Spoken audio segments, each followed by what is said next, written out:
어지러운 증상이 계속된다면 이것을 먼저 확인해 보시는 게 좋겠습니다. 리올 한방병원 한방안이비인후 전문의 최윤영 원장입니다.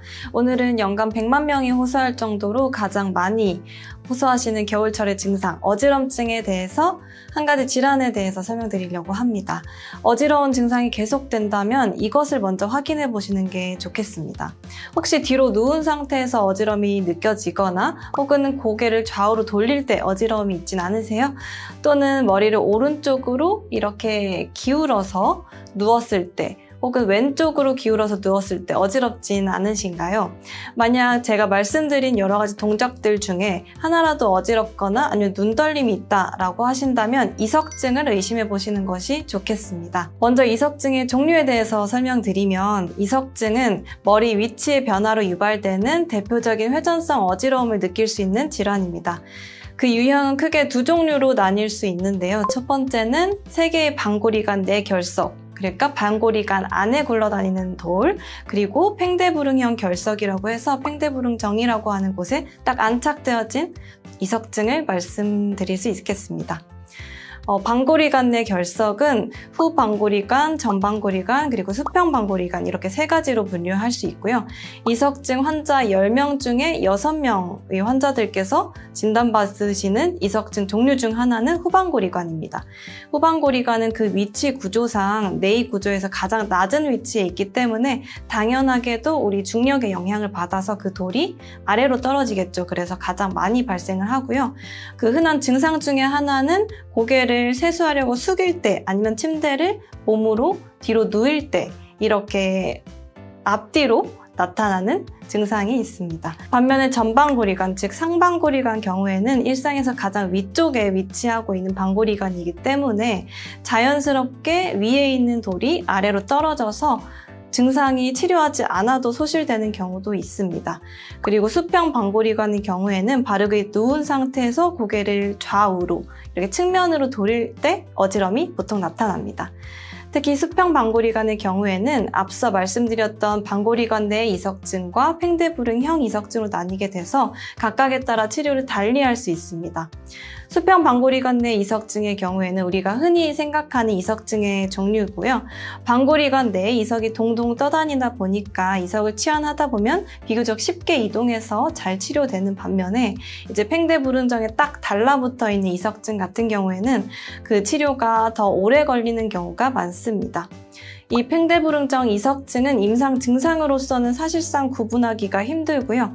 또한 다른 이석증에 비해서 장기간 치료를 요하는 경우가 많기 때문에 초기의 자가 치료보다는 의료진의 진료 하에 치료가 중요한 이석증 증상 중 하나입니다. 이렇게 이석증 증상은 이석 치환술을 받는다면 한두 번 정도 받거나 아니면 한 달 내에 자연스럽게 치유되는 걸로 잘 알려져 있습니다. 하지만 치료를 받았더라도 간혹 심각한 회전성은 어지럼은 아니지만 이후에 미세하게 잔여 어지럼들을 많이 호소하시고요.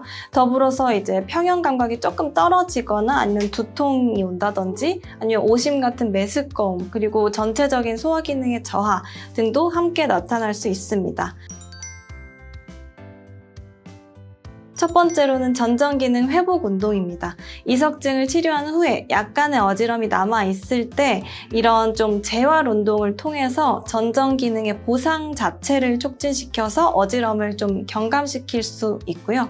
그리고 또 이제 전정기능을 좀 튼튼하게 만들어서 전정기능 이석증의 재발 방지에 좀 도움이 될 수 있겠습니다. 하지만 이러한 전정기능 재활 운동은 어지럼증을 유발하는 운동이기 때문에 초기에 어지럼증이 심하다 아니면 처음 해본다 할 때는 개인에 따라서 적정한 강도로 위험하지 않게 하는 것이 제일 중요합니다. 두 번째, 음주나 카페인 음료 섭취 줄이기입니다. 기본적으로 우리가 흔히 알고 있는 기저질환들이 있죠. 고혈압, 당뇨, 고지혈증 이런 질환들은 이석의 생성 자체, 즉 대사장에 영향을 미치기 때문에 음주나 카페인 그리고 짜고 자극적인 음식 섭취도 당연히 좋지 않겠습니다. 그리고 비타민 D 섭취가 있는데요. 일단 비타민 D가 부족할 경우에 이석증의 재발 확률이 높아진다는 연구도 있고, 그리고 그 연구에 따르면 이석증의 환자들은 대부분 비타민 D 수치가 낮고 결핍되어 있었고, 이런 환자분들께 비타민 D 농도를 좀 채워주는 것만으로도 재발을 예방할 수 있었다라는 연구 결과가 있었습니다. 그리고 네 번째는 충분한 수면과 스트레스 관리입니다. 스트레스나 불안, 그리고 체력 저하 등도 이석증의 발생 빈도 자체를 증가시키기 때문에 충분한 수면과 스트레스 관리가 당연히 중요하고요. 또한 수면할 때 자세 또한 영향을 미칠 수 있는데요. 만약 본인이 오른쪽으로 이석증이 생겼다. 그러면 당분간 수면을 취할 때 적어도 1, 2주 정도는 반대쪽인 왼쪽으로, 즉 이석기 발생한 반대쪽으로 돌아 누워서 주무시는 게 좋겠습니다. 어지럼은 단순한 문제가 아닐 수 있습니다. 반드시 증상이 나타나면 먼저 자가적인 치료를 하기보다는 병원이나 전문의 가서 필요한 검사를 받으시고 치료를 하는 게 좋겠습니다. 이때 정확한 원인을 진단받는 게 무엇보다 중요합니다.